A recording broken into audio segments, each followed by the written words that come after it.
Hello, welcome to the channel Why Stories. Enjoy watching.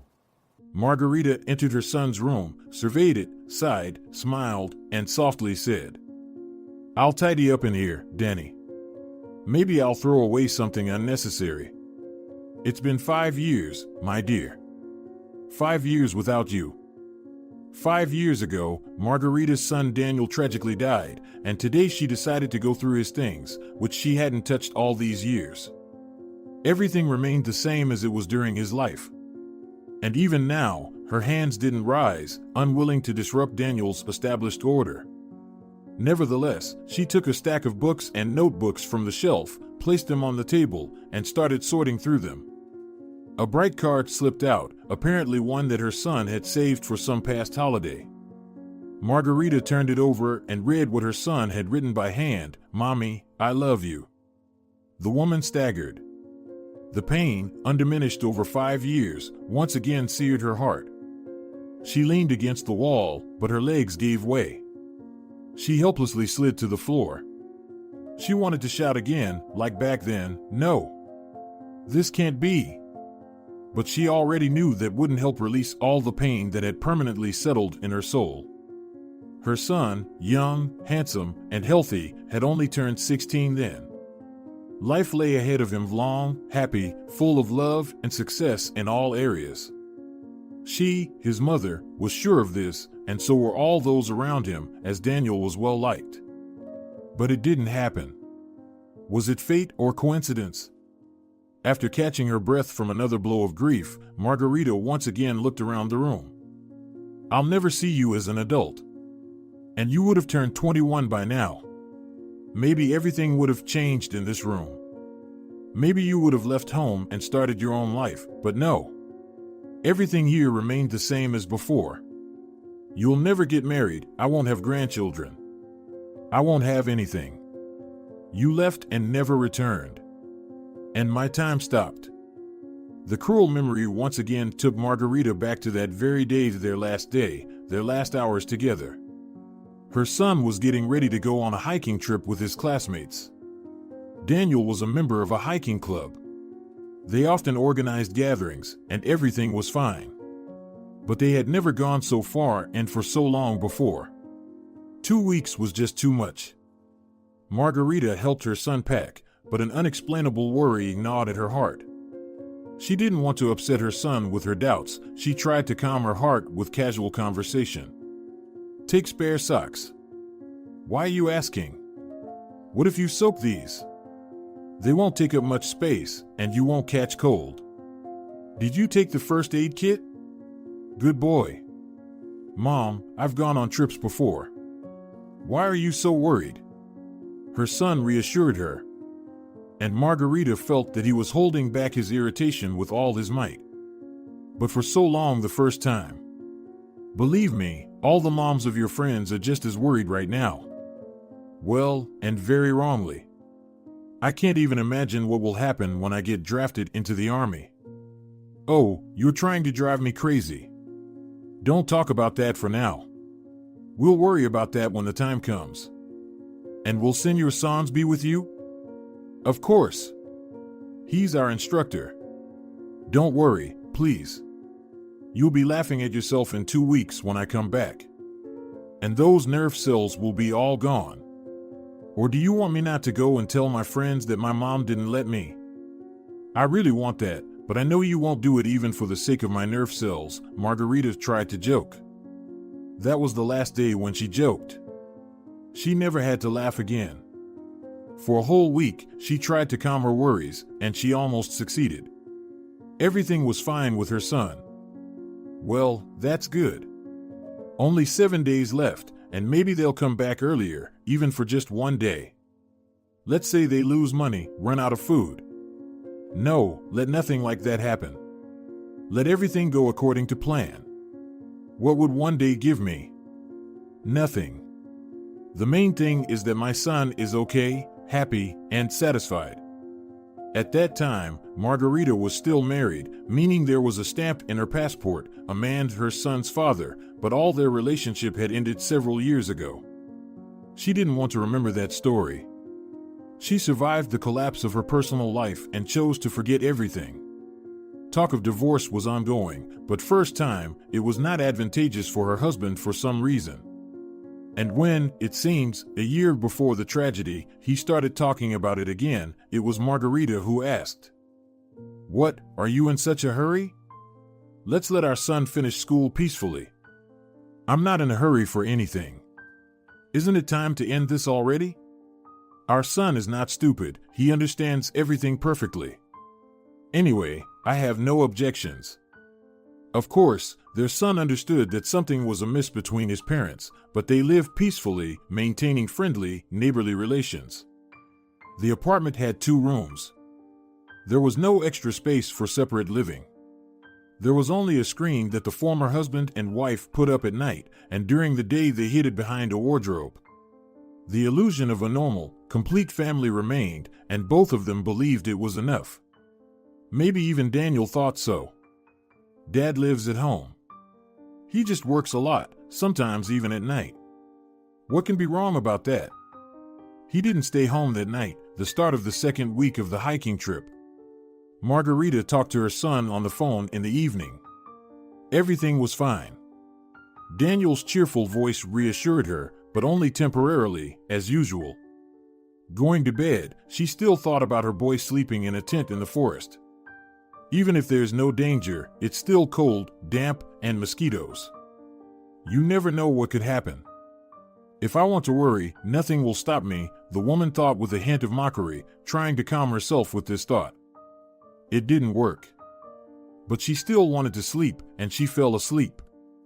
And towards dawn, she woke up as if from a shock. She sat up in bed, crying out an alarm.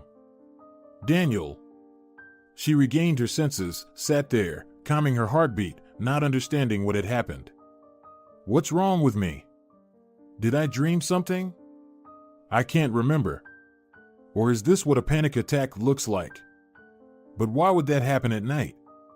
Daniel! Oh God, what if something happened to my son? He's out there somewhere, far away." Panic overwhelmed her again. She got up, turned on the light, walked around the apartment, peeked into her son's room. Everything was fine, everything as usual.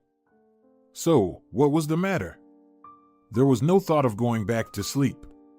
She couldn't even sit still, she just walked around the apartment, as if trying to escape from some impending disaster. Unable to bear it, she grabbed her phone, surprised by the trembling in her hands. She wanted to call her son, but it was nighttime. He was sleeping and not alone in the tent. Well, fine then. I'll call anyway. Let him grumble, let him say whatever he wants, but I can't take it anymore. I can't wait until morning. She dialed the number, listened to the ringing for a long time until the mechanical voice said that the subscriber wasn't answering. I hear it myself that he's not answering. What do I do now? She asked aloud, trying to calm herself again. Everyone is still asleep. Tired, ran around. Fresh air, strong nerves. That's the youth. Not like me, jumping up in the middle of the night. Calm down. Call in an hour, listen to everything that's coming to you for this panic. She paced around the apartment for an hour. She saw that the sun had already risen, and the birds were singing. I guess it's okay to call now. Of course, I can, but it's scary. What if he doesn't answer again? Still, she took her phone, dialed the number, silently pleading to herself, Daniel, please, just answer. Say that everything's fine, and I won't call even once until you come back. He didn't answer. The morning turned into a nightmare if her son didn't answer, neither did any of his friends. The instructor Senor Sanza's phone was also silent. It was no longer like anything, but even those nightmarish hours of uncertainty were remembered later as happiness. There was still hope at that time. And closer to lunchtime, certainty arrived. Margarita learned that her son was no more. He had drowned at dawn. The true nightmare began. Margarita didn't quite remember what happened after the instructor's call informing her of the tragedy. She screamed, refusing to believe what had happened, and then suddenly froze, as if dying herself. By that time, it seemed her husband had returned. He called for emergency help. They gave her injections. The days might have turned into nights. Maybe the sun occasionally shone. All of that had lost its significance. Margarita saw her sobbing husband, heard his cries. You convinced him to join hiking club. Why did you let him join that club? Why did you let him go on that trip? Father's rescue was to cry and blame someone for son's death. He threatened to accuse all, prove Daniel's death fault or irresponsibility. Everyone alive, he's not. Why? Who's to blame? He sobbed. Margarita, all this was out of reach. She couldn't cry. She knew it was her fault, mother's fault. Knew everyone alive, Daniel's not, so nothing left for her. They tried to find guilty ones, but seems like it was no one's blame. On that day, all was, like always, answered to investigators' scared teens, first time confronted with death. No, nobody hurt Daniel. No, we didn't fight. Nobody planned swim at dawn. All slept. Daniel too lay, like all of us. He didn't say he wanted to swim. At dawn seemed, someone called for help, but we thought we just made up this noise and slept again. No one guilty. Daniel drowned because he himself went in water. That's it. Margarita didn't matter. She prepared for son's funeral, lived like on autopilot. Need inhale, exhale air, move legs, something eat and drink. Not think why, not look at closed door son's room. Just exist, because life goes on, though hers no more. They say sorrow brings people closer. Maybe, but, it seems, not every sorrow and not all people. With husband happened shared sorrow, worse which not exists, they lost own son. Maybe it was all because they lost each other even earlier. But after happened, husband and wife began avoid each other. They didn't cry on each other's shoulders, didn't hold hands. They, even remaining alone in apartment, avoided look at each other. This made experiences even more unbearable. Maybe, therefore, after some time after funeral, maybe on 9th day, maybe later. Who counted these days? Margarita saw husband packing things. Sorry, Mara, but it will be better this way. Maybe, I shouldn't leave now, but now our cohabitation lost all meaning. Don't worry, I don't claim this apartment. Divorce I'll file myself. If something needed, call me. Okay, fine, apathetically answered she. Heart, scorched by the main trouble of life, didn't respond to these words. It not took this insignificant loss. Everything lost all meaning, said she, when door behind her ex-husband closed. An apartment became completely empty and cold, like. Let me be same as you, my little son, she thought. I died too. I'm gone. Margarita found no support in surroundings. Before tragedy, she was a sociable woman. She had many friends, mere acquaintances. She never was alone. It seemed, even after what happened, she shouldn't remain in solitude, but remained. At first, upon learning of Margarita's immense sorrow, people rushed to her. They wanted to support, offer help, express sympathy, but instead of the young and beautiful, friendly and smart Margie, they were met by a dried-up, unfriendly old woman. This was completely understandable. Such grief in a person. People didn't know what to do, how to behave. Of course, many had experienced various troubles in life, many had suffered losses, but she was now in a state of complete world collapse. And she didn't need anyone in these terrifying moments. Yes, thank you, fine. Everything's all right. I hear you, she said, turned away, withdrew into herself. Nothing could be changed. The people understood that they couldn't help in any way. Moreover, Margarita couldn't currently accept any help. We're probably torturing her in vain, someone said. Better leave her alone. Let her go through everything that's happening herself, and then. What will happen afterwards is unknown, but people decided not to torment her with their sympathy, persuasions, and convictions. Moreover, some believe that grief is contagious, since all her friends were also mothers. All had children of approximately the same age, with their own hobbies, often carrying their own dangers. They were afraid to fall into this circle of misfortune that Margarita was invisibly surrounded by. She remained alone in this circle and was not at all upset about it. She felt calmer alone. After some time after the funeral, she returned to work, trying to at least outwardly pull herself together, but Margarita became different. So different that those who had known her for many years didn't recognize her. Not only did the unfortunate mother change externally, her character became completely different.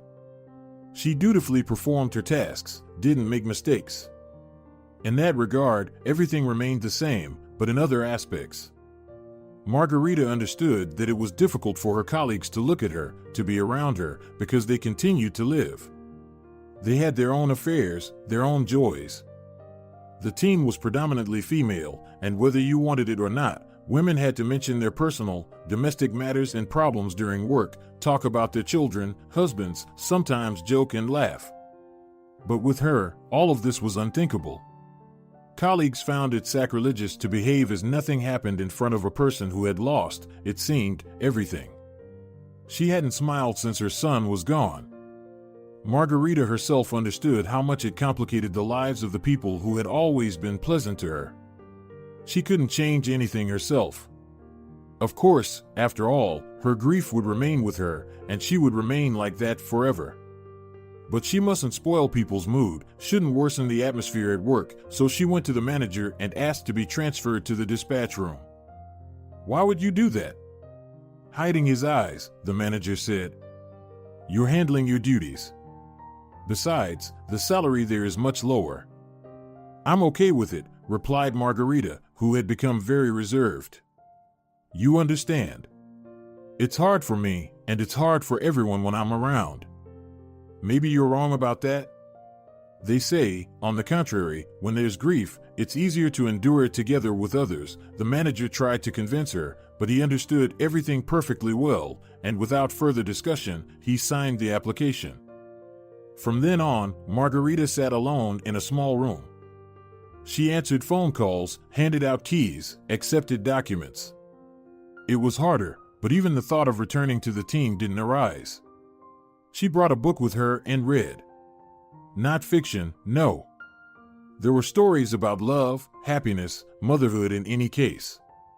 It was too unbearable. She started reading historical books. Information about the distant past was somewhat comforting.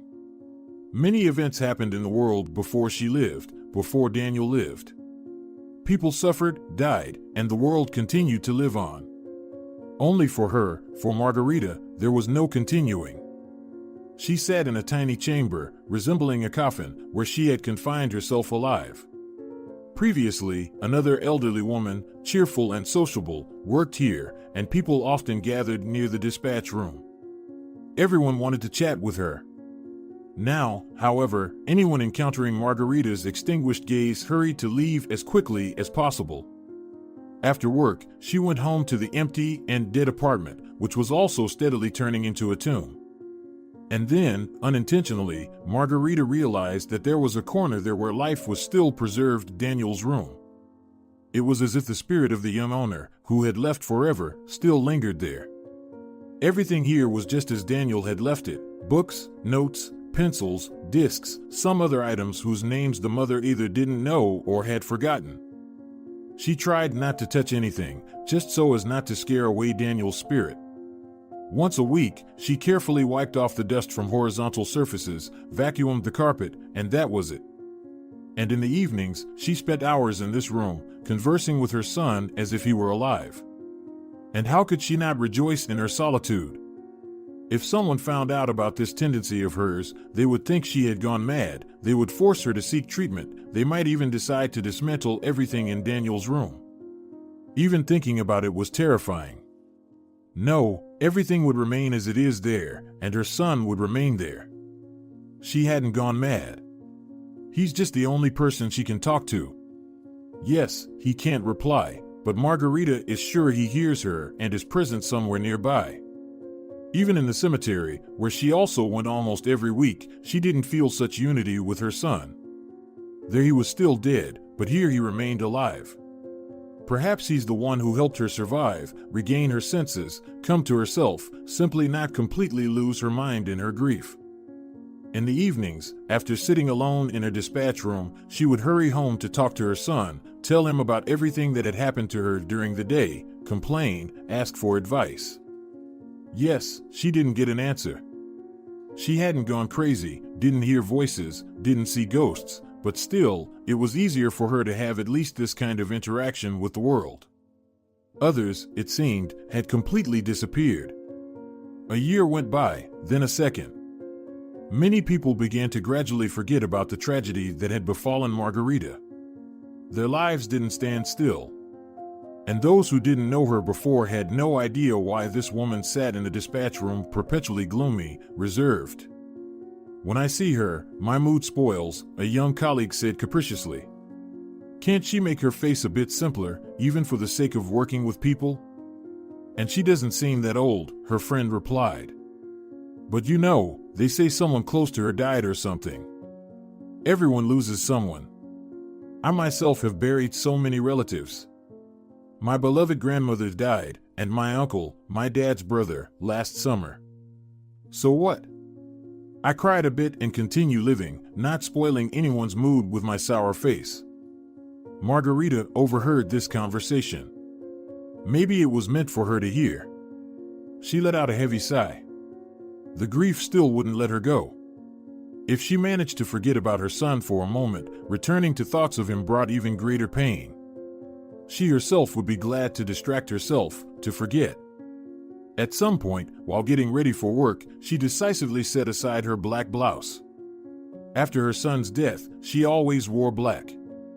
She pulled out something she used to wear from the closet. Not colorful, not bright, but not black either. She put it on. It turned out that clothing could also affect her mood and facial expression, but did she have the right to forget her mourning? Wouldn't she offend her son's memory this way? Wouldn't she show people that she's ready for life when she wasn't ready at all? However, from that day on, Margarita changed somewhat. She decided that she had no right to be a fright to people and to ruin their mood. "I'm not old yet," the woman thought. "Those around me might call me the harbinger of death or a witch, and maybe with my appearance, I'm actually offending my son's memory. He probably wouldn't be happy to know what his mother has turned into. He loved it when I looked nice." In the evening, of course, she talked about this with Daniel. "What do you think, son, shouldn't I do a bit of makeup before work?" she asked aloud and shivered. There were no voices, but suddenly a little bird landed on the windowsill for a second, hopped up and down a few times, and flew away cheerfully. "Well, yeah. Perhaps I should," the woman decided. And gradually, people stopped avoiding the dispatch room where no longer sat a gloomy old woman, the mere sight of whom sent shivers down their spine, but rather a not very young, not very cheerful, simply serious and reserved woman. What could they do? Such people exist too. She looks after appearance, dresses decently, and goes to work diligently. So, everything must be fine with her. The thought of seriously changing her life didn't cross Margarita's mind, as she believed that changes weren't meant for her. One spring day, as she was leaving the cemetery after placing flowers on her son's grave, a man approached her. He wasn't old, around 50. Margarita had noticed him at this sad place before, and she smiled sympathetically and understandingly. "Yes, that's how fate is, such is life," he sighed. "I often see you here because I'm here often myself. I visit my ones. They're all here, parents. My wife passed away a year ago, and she's buried here next to our daughter, who was just a baby. That's life. What can we do?" Margarita sighed in response. She didn't want to talk about who she visited. It didn't concern the man. And he, it seemed, understood that and started talking about something else, the good weather, the upcoming summer, plans. Margarita already regretted responding to the first sentence. Maybe she should have just nodded and walked away. She didn't want to talk because she had no plans. And now, it seemed like a conversation was starting, and she needed to either continue it or stop it. And how do you stop it if he keeps talking? They walked outside the gates, and the man unexpectedly invited her to a cafe. There's one nearby. It seems to be specifically created for people like us. They sometimes hold memorial events there, and you can also just sit there.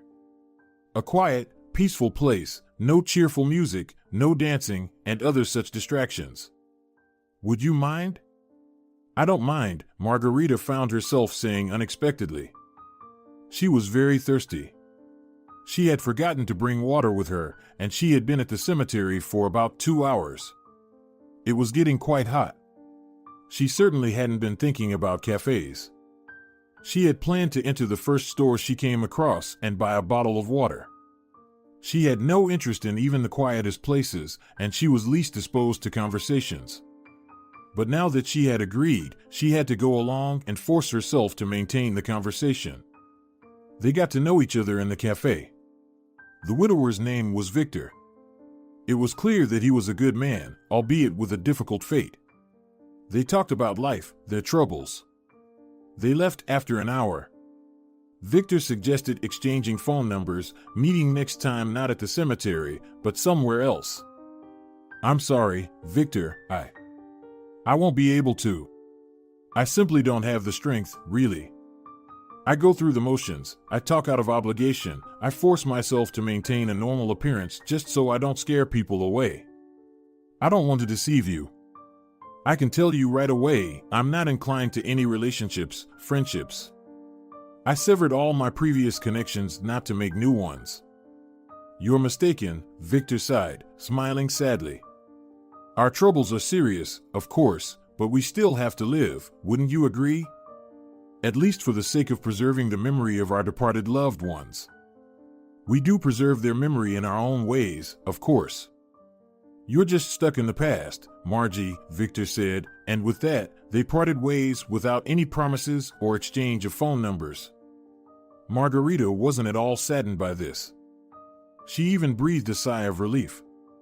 She couldn't react to any new person right now the way she couldn't react to the old ones. Yes, she remained in the past because she had nothing else left except that very past. She wasn't upset even after encountering Victor again near the cemetery sometime later, as he was talking to another woman who also visited the place frequently. And so, after 5 years of her accustomed solitude, Margarita found herself without a job.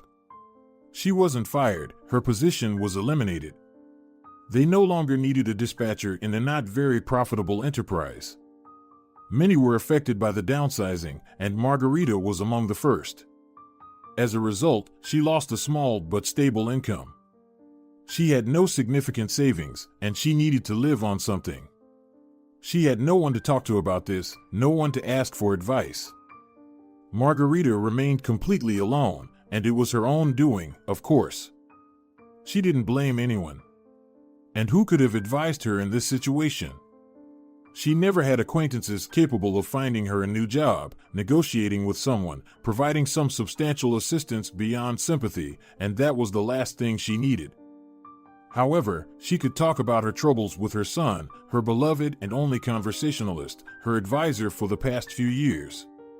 He couldn't say anything to her, but she could speak her mind and explain her thoughts on the matter. Perhaps, by speaking everything out loud, she would come to some final decision. In the evening, she entered her son's room, took her usual seat, a chair placed beside his bed. She sighed and began.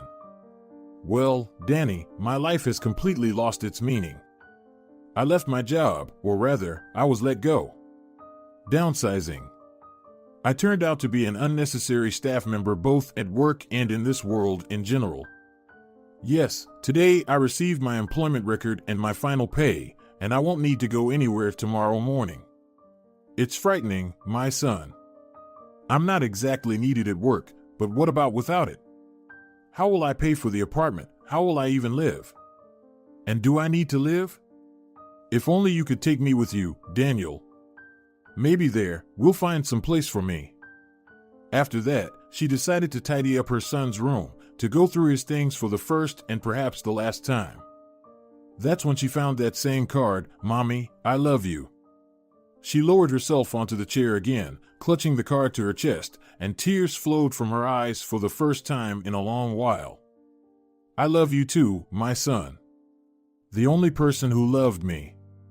The only one who will never leave, even now. Why are you silent, my dear? Give me some kind of sign." She looked out the window, wondering if another bird would appear again. Her son wouldn't give her any signs. It seemed that in order to talk to him, she would have to go where he is now. Although no one knows whether a meeting is possible there and whether there is anything there at all. Well, there's definitely nothing here except sorrow, longing, and deprivation. Now I know that for sure, Margarita thought and left the room, still clutching the card to her chest. She went to the kitchen, turned on the kettle, heated up some food. She ate mechanically, washed the dishes. The fact that she wasn't fully aware of what she was doing convinced her of the futility of her existence. It can't be said that she had already made a fatal decision. Margarita was in no condition to make any decisions right now. She felt very tired, very drained, so she hurried to bed and fell asleep instantly. And in her dream, she had a conversation with her son. Probably, for the first time, such a clear and meaningful one. She didn't really see Daniel, his image was blurry, but his voice was recognizable. And he spoke to his mother like an older, experienced person. Maybe that's how it was. "You're not alone, Mom. Can't you feel that I'm always with you?" "Of course, you can feel it, I see that. It's just a pity that you don't realize how difficult it is for me because you can't let me go. Letting go doesn't mean forgetting, it doesn't mean parting with me forever. It means not allowing negative thoughts. It means living on, continuing your life. Mine has ended, but yours continues. It was supposed to continue if you allowed it. And you keep living the same day that's long gone. But I can't do otherwise, Daniel. Everything has ended for me. It ended then and it ended completely today. I'm telling you, I have no reason to live anymore," she tried to convince her son. "If you leave now, neither you nor I will ever find peace, Mommy, and we'll never see each other again. You can't imagine how much harm you'll do to my soul if you do what you're contemplating. But if you start living and find happiness, I'll be happy too. I can't explain to you what that's like, but believe me, I already know a lot. All you have to do is pray for me and allow yourself to be happy." "But how can I be happy without you, Daniel? I'm always with you, you know that. Live for me, be happy for me, and I will help you. I see that you're struggling, and I will help you. You'll be happy, Mom. The love that you wanted to give to me while I was alive, maybe even to my children, now lies as a dead weight, unnecessary to anyone. Do you want to bury it with me and yourself? But in doing so, you'll destroy that love. It's better to give it to someone who needs your love, and I will help you find that person." "What person?" "I don't need anyone but you," Margarita exclaimed and woke up. Her face was wet from tears. The dream was so real that she had no doubt she was talking to her son, and she remembered the conversation perfectly. Still, the woman couldn't understand how her son would help her now, and who could she love if not in the same way as Daniel, but just love? She couldn't even imagine it. She walked around the apartment again, looking for signs of her son's presence. If they were talking like that, maybe he was really here. Or maybe I'm really going crazy. That wouldn't be surprising. 5 years of this kind of life wouldn't leave anyone a normal person. The morning began the gray, gloomy, cold morning of late autumn. Through the window, Margarita saw people hurrying to their jobs. She didn't have to go anywhere. These hurrying people might envy her for staying in the warm house. And she envied those who had somewhere to go. She decided not to stay home, to go to the cemetery, to talk to her son again there. When she went out, she noticed that a fine cold rain was falling, and as usual, she had forgotten her umbrella at home. But she didn't want to go back, and hoping that the rain would soon stop, Margarita pulled her scarf over her head. Approaching the grave, she sighed, placed her hand on the cold, wet metal of the fence. Would Daniel find something to say to her today? She didn't hear anything, but suddenly it seemed that her son's hand rested on hers. It didn't frighten her, but brought a gentle smile. I'm letting you go, Daniel. I really want you to be well where you are now. For your sake, I'm ready for anything. The rain intensified. The sky grew darker. It seemed like night was falling, although it wasn't even noon yet, and Margarita's heart was bright. She fulfilled her son's request, and she wouldn't cling to him anymore. She would live her life. At least she would learn to do so, as she hadn't lived in real time for so long. She looked at her son's photograph on the monument, smiled back at his smile.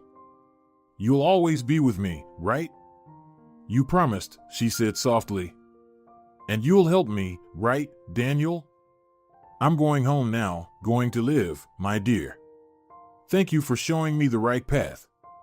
The woman walked towards the exit. As she walked along the path past the monuments, she involuntarily looked at the photographs, gazed at the life dates.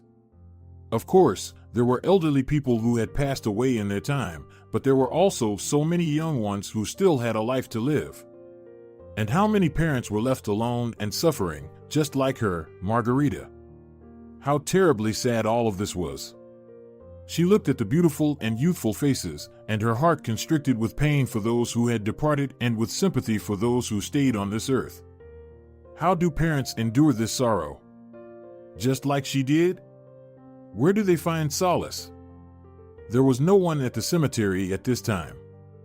It was a working day, and the bad weather wasn't the best time for visiting the cemetery. She first mistook a solitary figure near one of the fences for a bag of trash someone had left behind. Probably they were cleaning up around the graves for winter, and something was left behind. But as she got closer, she was surprised to realize it was a person. A little boy was squatting in front of a monument, leaning against the fence. And he sat there without moving. It was strange and even frightening. What are you doing here? Margarita called out to him as she approached. Nothing, the boy answered in a slightly hoarse voice. You can't sit like that. You'll catch a cold. Why did you come here? Do you have someone buried here? Her heart squeezed even more at the sight of the lonely child. Mom and Dad. They died in a car accident, the little boy said. That's where the sorrow was, because the child couldn't have been older than 7. Maybe even younger. And he was sitting here alone on the grave of his parents. Was it for her, an adult, an independent woman, to lament fate? My son is buried here. He drowned at the age of 16, the woman said for some reason. 16 is a lot. I'm only 7, the boy said. That's not little either, to know that you shouldn't sit on cold ground. You might catch a cold. Get up, don't sit. What's the difference? Nobody needs me anymore. How can you say that? My dear, you have some relatives, right? Did you run away from home? I don't have any relatives, and I ran away from the orphanage because it's bad there. I don't want to go there. The big boys, they bully the little ones. They make them smoke and steal, and I don't want to do that. I don't want to go to the orphanage. It's better if I die, and they bury me right here. You're out of your mind. Margarita said in horror, not realizing that she had had similar thoughts not so long ago herself. But she could somehow explain her own thoughts, but for a 7-year-old child. Let's get up, let's go from here. The boy obediently stood up, and Margarita saw that his face was not only wet from the rain but also from tears. She hugged the child's shoulders. You're a good kid for not listening to those who teach you bad things. Such actions won't lead to anything good. Don't cry, you must be happy for the sake of your parents. They'll see that you're doing well, and they'll be happy too. Up in the sky? The child asked, looking up at her with trusting eyes. Yes, up there. And they will help you, you'll see. But for now, let's introduce ourselves. My name is Margarita Cano. You can call me Aunt Mara. And what's your name? I'm Gabby. Well, now we've met. Let's go to a cafe. There's a good one nearby. We'll warm up there a bit, have some hot coffee, and then we'll see. Give me your hand. The boy trustingly placed his cold hand in hers, equally cold and wet, and those two icy, damp palms began to warm each other. They entered an empty cafe. Margarita ordered tea and pastries. Gabby began warming his hands against his cup. What does we'll see mean? He asked. If it's back to the orphanage again, I don't want to. I'd rather go back there, to the cemetery. Wait, little one. What cemetery? Why do you need it? After all, you do want to bring joy to your parents, right? I do want to. But if they can help, but don't help, then what else can I do? Not all at once, little Gabby. Why aren't you eating your pastry? Are you hungry at all? Margarita was surprised. No, I don't want to eat. I ran away right after breakfast. They feed us well there. I ate everything just in case, because I didn't know when I'd get to eat again. And now I don't really want the pastry either, but I'll eat it. You see, that means there's something good in your orphanage, they feed you well. And you'll have to go back there, there's nowhere else to go. I'll take you there. You know, I'd gladly take you home with me. I live alone now. But I can't do that, because you're not my boy. They'll just accuse me of kidnapping. Oh, come on. Gabby didn't believe her. Who would care about me there? They won't even notice I'm gone. You're mistaken. They've probably already reported it to the police. They could see you here with me, and I'll get into trouble. No, let me take you back to the orphanage. I'll tell the caretaker not to let anyone hurt you, and I'll come visit often, as soon as I can. And then I'll make arrangements. Maybe I can convince them. Perhaps I can take you to visit me. If you like it at my place, maybe they'll let me adopt you. Really? The boy couldn't believe it. They say they don't adopt older kids like me. They prefer little ones. Others might not adopt older kids. But someone like you is exactly what I need. Actually, it's better they don't adopt you. At least nobody will take you away except me. Because we're already friends, right? Well, yes, probably. I like you, the boy smiled. And I like you too. You don't have any relatives? No, everyone has already died. Grandma, Grandpa, they're buried there too. They say there's some uncle, but I've never seen him, and he lives who knows where. He might not even know about me. He's my dad's brother, but I don't even remember if he ever visited us. I think he lived in another city. Well, there you go. That means no one will stop me from adopting you. I have an apartment and, I'm sure, soon I'll have a job too. I don't have it yet. And then we'll be together. I have a spare room for you. That's where my son Daniel used to live. Her heart jolted again. Do I really have to give Daniel's room to someone else? Well, yes. It seems this is Daniel's help, and it's beginning. Now this little one needs me. And there's no need to worry that Daniel's order will be disturbed. Everything is right and good. Gabby, warmed up and having had some sweets, perked up a bit and confidently showed Margarita the way back to the orphanage. Aunt Mara, are you not tricking me? Will you really visit me? He asked anxiously. Of course not. I won't trick you, and I will definitely visit. And what are you going to say to my caretakers now? Let's not tell them that I tattled, that I said boys teach bad things. They really do teach bad things, but being a tattletale is bad. You can just say I missed my mom and dad and went to the cemetery. All right, let's say that.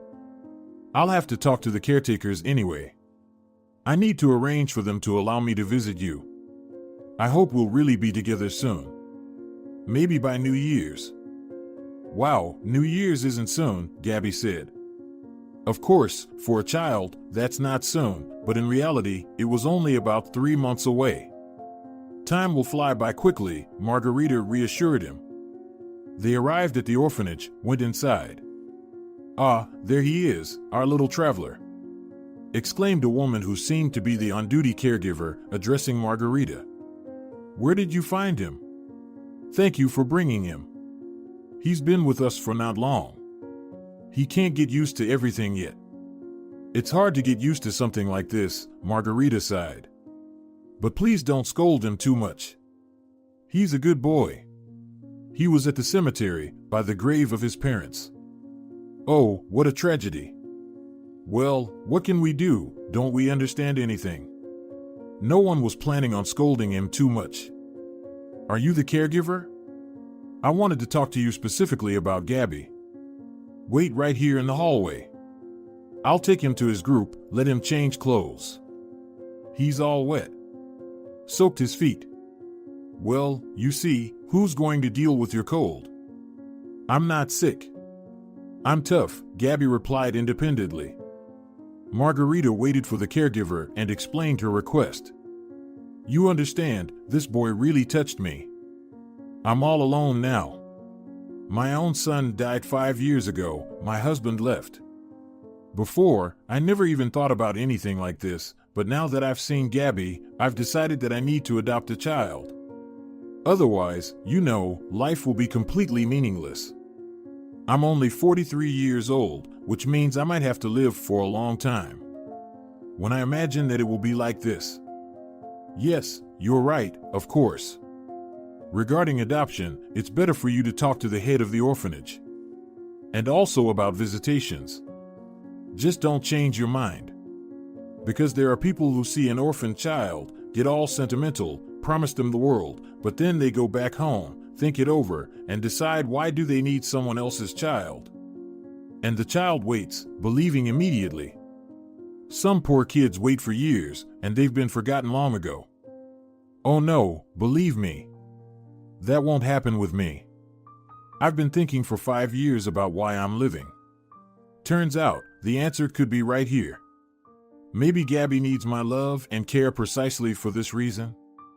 Maybe it's worth living for him." With the head of the orphanage, Margarita obtained permission to visit Gabby, but there could be problems with adoption. The main condition was a stable and official job, which Margarita didn't have for the past 2 days. "I'll definitely find a job. I have everything I need, an apartment, all the necessary documents. I have no debts." "That's good. Then look for a job for now, and we'll see how it goes. They'll inspect your apartment, provide an evaluation of whether it's suitable for a child to live in. And then, I suppose, there shouldn't be any major obstacles. He doesn't have any relatives. There's some uncle, his father's brother, but his whereabouts are unknown. He hasn't made any claims for Gabby, and I doubt he ever will." On her way home, Margarita felt elated. Perhaps a new life, full of meaning and love, would start for her soon. She was already thinking about what to buy for Gabby for his first visit, how to rearrange Daniel's room. And work. Yes, work was definitely needed. The sooner, the better. But where to find it and what kind? However, Margarita didn't have any specific requirements. She was willing to take any job, as long as the salary wouldn't hinder her adoption of the child. The woman mentally reviewed her acquaintances, thinking about who she could ask for help. There weren't many such people. Honestly, there were none at all. When she left her previous job, some of her coworkers cried because they didn't know where to look for new work. "I'll probably have to look through job ads," Margarita decided. "Some people seem to get lucky. And I'm sure I'll get lucky too." Was it fate itself that sided with Margarita, because she soon found a job? Her former boss, with whom she had worked for many years, suddenly called her the very next day after meeting Gabby and asked if she had found a job yet. No, not at all. When could I have managed that? I just quit. Well, what are your plans?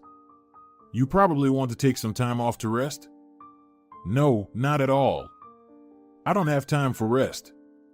And I'm not that tired. I really need a job. Very well. I want to offer you something. I've also left our old workplace, joined another company. My friend founded it. I'll be the head of a department there, and I want to hire people I know well. You're one of them. I hope you don't mind. The salary will be decent, much better than what you had in dispatch, and the prospects are quite promising. Thank you so much, Senor Delgado. I didn't expect this, really. I didn't know where to turn. Still, there's age and some shortcomings I have. What age? Your age is just right. We'll work on the shortcomings, don't worry. Well, I'm kidding, of course. I know all your shortcomings, and most importantly, your strengths. I hope everything will work out for us. I really hope so too. By the way, you will probably provide me with a reference if needed? What's the question? Absolutely. In short, everything was falling into place as perfectly as possible. Soon, Margarita had a good job and a stable income. Strangely enough, her strength seemed to have increased as well. She did a thorough cleaning of Daniel's room, which would soon become Gabi's. She visited her future little son quite regularly, and after a couple of weeks, she was allowed to take him out for weekends. Wow! Is this going to be my room? The boy exclaimed with joy. That's just awesome.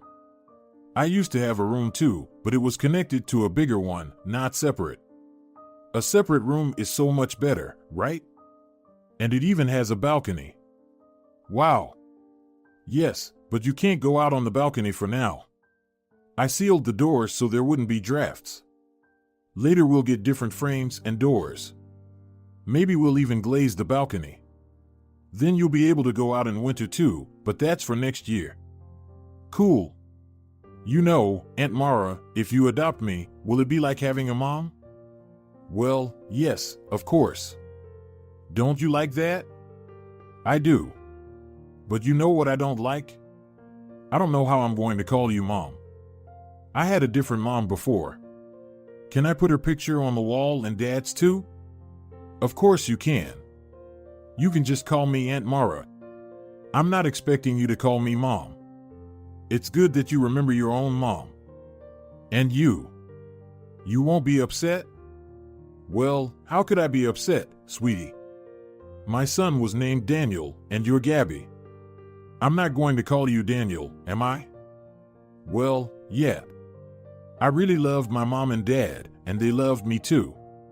I couldn't believe for a long time that they wouldn't be around anymore. Did you love your Daniel a lot? The boy cautiously asked. Very much. But you know, Gabi, at some point, I realized that he didn't disappear anywhere. He's always with me. You understood that sooner. Maybe because kids are more perceptive. They tried not to talk about these quite delicate topics.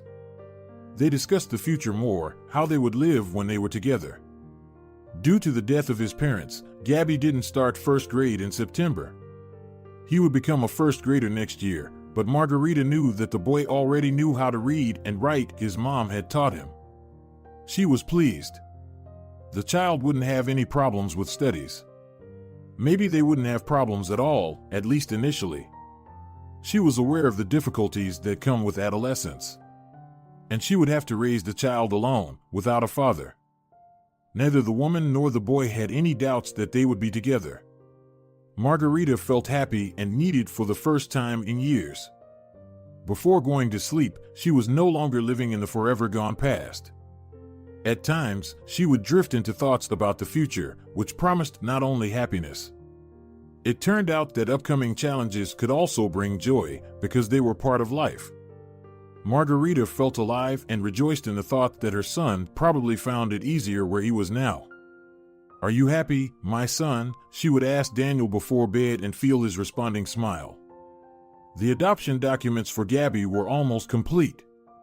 She had obtained all the necessary permissions and was waiting for the day when Gabi would finally be at home with her. Everything was prepared, and each time Margarita drove to the orphanage for another meeting with her future son, she would think that soon she wouldn't need to visit this place anymore. But on one of her visits before Gabi's arrival, the director came out to meet her, inviting her to her office for a conversation. Maybe she should have been pleased about this. Perhaps the director wanted to discuss the upcoming adoption, talk about some details. However, the expression on the woman's face was far from joyful, it even seemed somewhat guilty. In her office, she gestured for Margarita to sit down at the table and held up her hand to stop her when she started speaking. "Wait, Margarita Cano. I have news for you, and it's probably not very pleasant." "What happened? Is something wrong with Gabby?" Mara exclaimed in alarm. "No, not at all. He's fine, don't worry. His biological uncle has appeared, though. He wants to take the boy with him." This news was like a bolt from the blue. Margarita hadn't expected anything like this. In the first moment, she didn't even grasp the full scope of the tragedy. "What do you mean, take the boy? Will they allow him to do that? I've gathered all the documents, met all the conditions." "Yes, that's true, but unfortunately, you haven't completed the adoption process yet, and the advantage still lies with the biological relative. He has also gathered all the necessary documents and has a legal right to the child." "For heaven's sake, what right does he have? He doesn't even know this child, and we've been together for several months now. We're already making plans for our life together. He already considers my home his own, not just me." And suddenly, some uncle shows up who didn't want to know about him before. It's not quite like that. He had his circumstances that prevented him from appearing earlier. So, he couldn't show up for almost a year? And now what? What does Gabby himself say about this? "I don't believe he'll just go with a completely unfamiliar person, even if he's a blood relative, and reject me. The thing is, Gabby is not yet 10 years old, and his opinion won't be seriously taken into account. The person who wants to take him is his close relative, his biological uncle. Meanwhile, you are a stranger, unfortunately. No, I refuse to understand anything about this. So, a child can be given away to anyone without his consent, based on some kind of kinship document, and they will refuse a person with whom they have a spiritual bond, practically unity. That, you must admit, is inhumane. I just can't believe this." Margarita was on the verge of tears from desperation.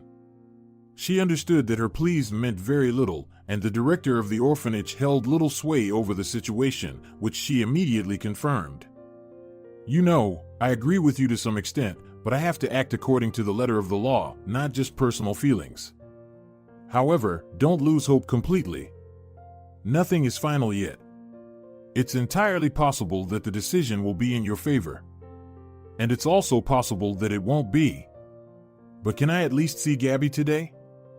I'm sorry, but no. It's not my decision, and it's made in the best interest of the child." Margarita understood that pleading, proving her point, convincing in this situation was utterly useless. She asked the headmistress to inform her about the final decision of the guardianship authorities. She bid her goodbye and left. Snow was falling outside. It came down in soft, fluffy flakes. Children love this kind of snow.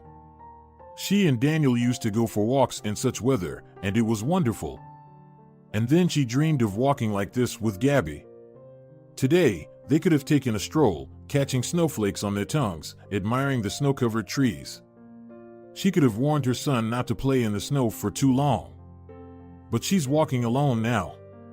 The snow covers her slumped shoulders, clings to her eyelashes, melts, mixing with tears that now, it seems, she has no need to hold back. Mascara smears, probably flowing down her cheeks. Well, let it. Who sees her now? Who cares about her? Luda sat down on the snow-covered bench. She had no strength to go further. Empty again, no hope again. Why do I lose everyone? She mentally asked, raising her eyes to the sky. Why do they take everything from me? It would be better not to give anything then, since I'll have to lose even the last thing. She lowered her head, covering her face with her hands. Sat quietly, covered in snow. Señorita, are you feeling unwell? Can I help you with something? A pleasant male voice sounded over her. Now here comes the sympathizer. He'll pity her, comfort her, and then, who knows, maybe something will work out. You're wrong, mister, the woman thought, raising her head. I'm not a señorita, and there's nothing for us to achieve, and you won't help me with anything. No one will help me anymore. She wanted to get up, but still had no strength. The stranger, a middle-aged man, handed her a pack of paper napkins. Well, that was a gesture of sympathy, and Luda accepted the napkins with gratitude. She started to tidy herself up, and the man was still there, standing nearby. What happened to you? I apologize, I don't want to pry into your soul, but you're killing yourself too much. Is it worth it? Often people go through things, and after some time, looking back, realize that the trouble wasn't worth it. Everything is solvable, everything can be fixed. Not everything. I'm sorry, but my troubles are such that you can't call them solvable or fixable. If you don't want to hear something utterly hopeless, you'd better turn around and go your own way. Thanks a lot for the napkins. Consider that you've already earned some karma points. She finally got up from the bench, walked down the street, thinking that the man would stop, but he didn't. He walked behind her. The snow kept falling. It was quiet, and nothing hindered them from talking. No, I'm sorry, now I definitely can't just turn around and leave, the man said firmly. I have to listen and find out what happened. Believe me, sometimes just talking about your problems is already half of their solution. Trust me, it's not mere curiosity. Well, fine. Let's say you're a priest, or a wizard, or some trendy therapist who believes that any problem can be talked away, chatted about, and forgotten. I'll repeat, if at any point during my story you turn around and hurriedly walk away, I won't consider you a coward or a runaway. You're not obligated to listen to such confessions. So, I'll start. 5 years ago, my son died, the only one, beloved, the most wonderful person. I was left all alone. How do you suggest I fix that? Right, I can't. I remained alive. For 5 years, I somehow breathed, got up in the morning, went to work. My husband left me right after the funeral. He considered our union exhausted. I don't know how he's living now. I'm not interested in that. 5 years I lived my life. Transferred to another job, where less need to interact with people, where no need to upset them with my appearance, infect them with my unhappiness, but even that job ended. I got laid off. About my husband, as I've said, I forgot. Recently managed to find another job. And now, turns out, I don't need this either, because some time ago, seemed I could live on and be needed. Met a boy, a little orphaned boy, whose parents died. Somehow, we immediately became friends, even loved each other. I almost decided to adopt him. All documents collected, apartment in order, ready to meet the young new owner. Everything seemed fine. Could start anew and be happy. Well, yes, probably. But judging by your mood, something hindered. Listen, nice cafe over there. Let's go in, continue our conversation there. Let's not freeze. Although, honestly, not that cold. Wonderful weather today. Yes, something hindered, continued Margarita, as they sat in the cafe at the table and made an order. With my Gabby. Yes, already considered him mine. Suddenly, some blood relative appeared. Wasn't around since the boy's parents died, or maybe earlier. Don't know. Gabby himself doesn't remember. And now, all of a sudden, appeared and wants to take the boy for himself. And all advantages on his side, as he's a blood relative. Gabby not even 10 yet, so his opinion doesn't count, too young. And me, consider me practically absent from this story. Just a distant woman.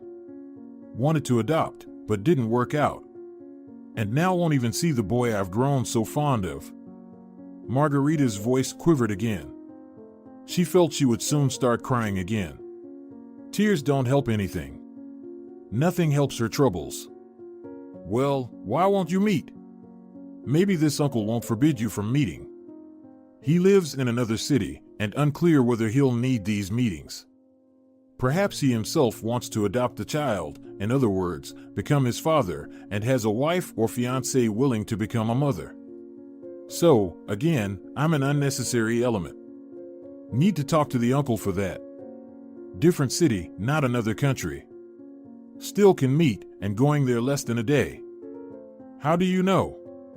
Margarita was surprised. I am that very uncle.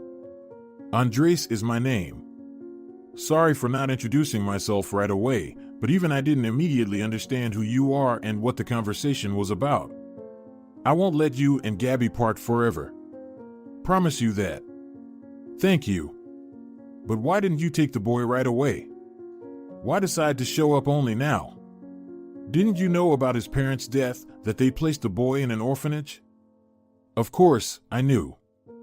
From the very beginning, I thought I needed to do it. But I also had circumstances, you understand? Unfortunately, not everything depends on us and our desires. You surely know that yourself. My circumstances weren't as tragic as yours, but still, I couldn't adopt a child. I was going through a divorce with my wife, actually. The divorce was tough. We lived together for 15 years, no children. Actually, there was nothing. I don't even know why we lived together. Then we realized we couldn't stand each other and couldn't love each other. We decided to divorce. The divorce, I repeat, was not easy. Plus, exchanging the apartment. I lived wherever I could for half a year. Finally, everything got sorted out. There's an apartment, quite suitable for a child to live in. Gabby is my only relative, that's how it turns out. His father was my younger blood brother. Now, besides Gabby, I have no one. And I have no one besides him. And living now is utterly pointless. Why do you say that? We'll come up with something. And don't say you have no reason to live. Live for yourself, for the memory of your son, for Gabby, finally. I've met him more than once. The boy only talks about you. I see how attached he is to you. You're very important to him, Margie. Maybe we didn't meet for nothing? Margarita looked up at the man and for the first time really observed him. Roughly her contemporary, quite handsome, a solitary person. What does maybe we didn't meet for nothing mean? From her point of view, it would be better not to meet, better if this Uncle Andres never appeared. What could they come up with? How could they divide one boy? How would they travel to each other's cities? Well, yes, less than a day's journey, and the ticket probably isn't that expensive. Such sad thoughts were in Margarita's head, but at the same time, something completely different was growing inside her soul. She couldn't understand it herself. Andres also couldn't help but notice the sparks that ignited in her eyes from time to time. She seemed to be trying to remember something, some feelings that hadn't visited her for a long time. I understand, Margarita, what you're thinking about. You don't want to part with Gabby, and you understand that seeing each other will be quite strained now. You have work, he'll have school. I have a job too, by the way. We won't even be able to visit each other once a week. And for people who are dear to each other, meeting once a month is too little. Maybe I should move to your city? There's not much keeping me here. I'm originally from here. I moved there for work. Yes, work is very important. But I could find a place just as good here. It was evident that Andres was grappling with his thoughts, trying to find a viable solution. Let me offer my version then, Margarita said. Just listen, please don't interrupt. Let go of the idea of taking the boy. I think Gabby himself won't be against it, and nothing will change for you. You'll remain his uncle, his blood relative, and I'll become his foster mother. Then we can start thinking about living arrangements, visits, communication. Whether you move to our city, or I to yours, is also possible, albeit more complex. But for the sake of the child, I'm ready for anything. And with time, I believe, the situation will normalize. How can I suddenly just let go? Andres couldn't understand. You won't be giving up on him. The boy will live with me. He's young. Right now, he needs a mother more than a father. Isn't that right? After all, I have experience with a child of his age. And you can visit anytime. I won't stand in the way. And when Gabby grows a little, maybe he'll want to live with you himself, and I, again, won't object. Do you think that's an option? The man asked, bewildered. Why not? I'm grateful to you for not wanting to separate us, even being willing to move for it. But think for a moment how much time and effort it would take.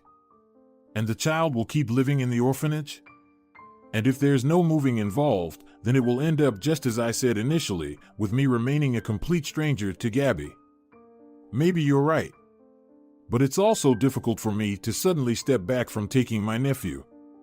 I think we should do this. Let's talk to Gabriel together, explain the situation to him. I think my version would suit him better. Yes, you're right. We probably need to talk to Gabriel himself. The next morning, they headed to the orphanage. This time, both candidates for adopting the boy were allowed in. They called for Gabby. Seeing both his uncle and Aunt Mara, he rushed towards them, spreading his arms wide for a hug, embracing them both. You both came at the same time. That's so great. I wanted you both to come together. Then he quieted down, puzzled. Aunt Mara, do you know that Uncle Andy also wants to take me with him? I know, Gabby, but let's talk about it a little later. Let's go, let's all take a walk together. There's so much snow piled up. Margarita replied. They had a wonderful walk, and they decided to have a serious conversation at a cafe. During the walk, Gabby, distracted from his serious thoughts, grew puzzled again. With big eyes, he looked questioningly from one adult to the other. But he didn't rush to ask questions. When the boy had a snack, Margarita initiated the difficult conversation. Gabby, your uncle and I are thinking about who you'll be with now. You know me better and I already have a home, but Andres is your real uncle, your closest relative. So, Aunt Mara, are you refusing me? Gabby's eyes filled with tears. I will never refuse you. Just understand, you can't live in two places at once, can you? That's why we came together, to ask you. Who would you like to live with? We both love you very much. We both need you, but the final decision is yours, Margarita finally said. And both adults felt ashamed for putting the child in such a position. Gabby sat there, bewildered, shifting his gaze between the man and the woman. He didn't know how to answer. I don't know whom to choose. I don't want to choose, he said, tears welling up. It's all right, calm down, Andres said. If I'm planning to move to the city anyway, why don't we exchange our 2 apartments for a larger one? That way, everything will be great. Hooray! That's a great idea you came up with, Gabby brightened up immediately. And we'll all be together, like one family. Aunt Mara, are you okay with this? Of course, Margarita agreed, a bit flustered. It's just not something that can be done quickly. Don't worry. Margarita wasn't as optimistic, but not wanting to upset the child, she smiled and agreed with everything the man said. After seeing Gabby back to the orphanage, the adults exchanged glances. I probably promised something extra, didn't I? Andres asked, embarrassed. I don't know. It was necessary to reassure Gabby, of course, but how are you going to manage now? I don't know. And should I? The idea, really, isn't entirely unreasonable. In any case, it might take quite a while before it's implemented, and we'll see how things go from there. Yes, you're probably right. Your plan was just so unexpected that I got a bit flustered. I need to focus on the adoption and everything else. Let it all unfold as it will. Not everything depends on our desires. It took quite a bit of time for their plans to come to fruition. The adoption of Gabby was the fastest part. Margarita prepared well and soon became the official mother of the boy she befriended in such an unusual way. However, dealing with the rest turned out to be much more time-consuming, but after 2 years, Margarita, Andres, and Gabby were already living in a spacious 4-bedroom apartment, like a regular complete family. A united and happy family. Margarita and Andres got married, officially becoming Gabby's parents, a role they were gradually getting used to. Each of them had experienced substantial losses, which taught them to value family, kinship, good relationships, and each other, of course. Margarita was getting ready to celebrate her jubilee. She turned 45. The main and dearest gift was a card from Gabby, on which it was written, "Mommy, I love you." He called her mom for the first time. Mara placed the card on the shelf next to the one she found among Daniel's belongings. "Everything is good with us," she silently said to her elder son. "Are you happy, my dear?" If you're enjoying it as well, leave a like and subscribe.